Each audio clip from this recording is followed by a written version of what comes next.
everyone, Joe here. Today's video is going to be about removing unhealthy annuals from your garden and replanting that space.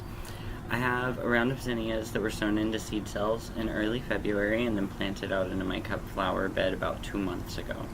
I'm not sure what went wrong with them. Maybe I just tried to plant them too early. Maybe they're not getting enough sunlight now in the garden. I don't know. But space is at a premium in my garden, and it's a very small space that I have intensely planted. So if you aren't performing at your peak, then you're out of here. I have a round of zinnias that were direct sown into that garden about 6 weeks ago. And they've already reached 18 to 20 inches tall. I've already picked off their first flower buds, which were huge. So now I'm just going to remove the old plants. They're not diseased or infested with any kind of pests.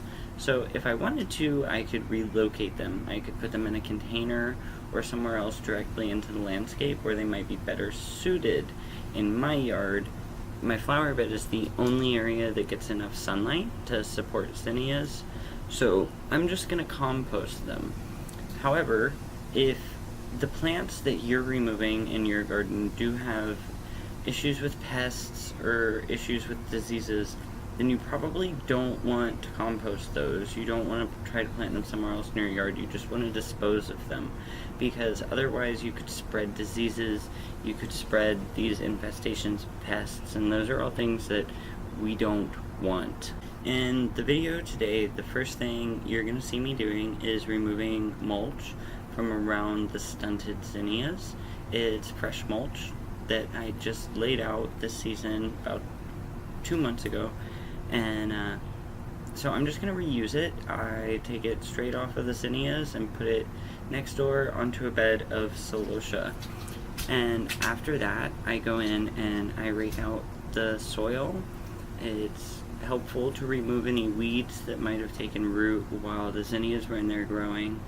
And it also loosens up the soil a lot too. It's surprising how compacted it became just in 2 months. So it's definitely a good step. Don't forget to do that in your own garden, to loosen up that soil. That way the plants it's easier for their roots to stretch out and grow, and the soil will drain more properly that way. Also, you don't want the soil to hold water around the roots for too long or they'll become rotted. You want it to drain away. So after raking, we add a little bit of composted cow manure. I like to use the black cow, and I did add some when the zinnias were planted, so I only add just a little bit. That way everything has its own fresh layer of compost in there. After that, I use my rake and my fingers. I know that this is about 9 by 9 inches, so I use this as my measuring tool, and about every 9 inches I mark it out with my rake, and then I go across the other direction, and about every 9 inches again I mark it across with my rake. And then at each of those intersections I put a few tiny little seeds in there, and probably 3 or 4 seeds in each one. I used the Fairy Morse Rainbow Mix Coleus. This is the shadiest part of my flower garden out there, so I use the Coleus instead of zinnias just because Coleus can hold up to shade a little bit better. So thank you guys for watching, and I hope you like the video.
Alright guys, well that's it.